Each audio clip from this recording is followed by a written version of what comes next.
দেশে এসে বুবলি এবং বীরের সাথে ভিডিও কলে কথা বললেন শাকিব খান। বুবলির ঘনিষ্ঠ মাধ্যম থেকে প্রকাশিত হলো সেই ভিডিও কলে কথা বলার স্ক্রিনশট। বুবলিকে শুভকামনা জানাতে এই ভিডিও কলের স্ক্রিনশট সামাজিক যোগাযোগ মাধ্যমে শেয়ার করে তার ক্যাপশনে লিখেছেন, দুজনের এই মধুর সম্পর্কে কারো যেন নজর না লাগে, চিরকাল সুখে শান্তিতে সংসার করুন, আপনাদের দুজনকেই অনেক ভালোবাসি, বীর বাবা অনেক বড় হোক সেই দোয়া করি। আচ্ছা, এইবার কথা হইল সাকিব বুবলির সম্পর্কটা ঠিকঠাক, দ্যাটস ওকে।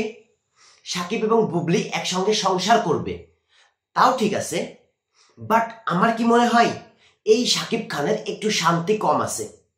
কারণ সাকিব খান কারোর সাথে যদি একটু হেসেও কথা বলে, সে সেইটার প্রমাণ রাখার চেষ্টা করে।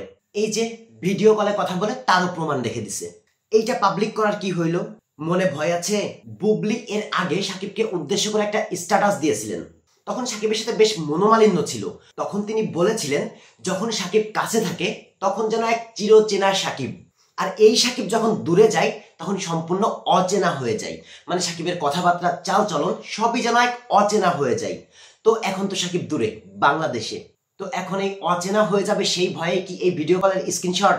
যাই হোক, আমরা আউটসাইড থেকে অনেক কিছু পেলেও অ্যাকচুয়ালি সাকিব এবং বুবলি থেকে কিন্তু কোনো ইনফরমেশন পাইনি। বুবলি আমেরিকায় আর সাকিব দেশে এসে শুটিং এ ব্যস্ত, তারা তাদের ব্যক্তিগত কোনো ইনফরমেশন লিক করে নাই। আসলে সাকিব বুবলির আমেরিকায় ঘোরাঘুরি, কিছু ক্লোজ পিক আপলোড, অপবিশ্বাসের অভিমান করে দূরে সরে যাওয়া, যার জন্য ভক্তরা ভাবতেছে সাকিব এবং বুবলির বুঝি বন্ডিং ঠিকঠাক। বাট আসল ব্যাপারটা ক্লিয়ার হওয়া যাবে বুবলি দেশে আসার পরেই। তো যাই হোক, সাকিবেরও তো জীবনের অনেকটা সময় পার হয়ে গেল, এখন বুবলির সাথে ভালো সম্পর্ক বলেই মনে হয়।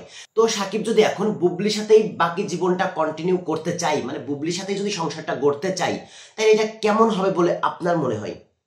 কমেন্ট করে জানাবেন। ভিডিওটি ভালো লাগলে লাইক করবেন, আর বিনোদন জগতের যে কোনো আপডেট নিউজ পেতে চ্যানেলটি সাবস্ক্রাইব করে পাশেই থাকবেন। ধন্যবাদ।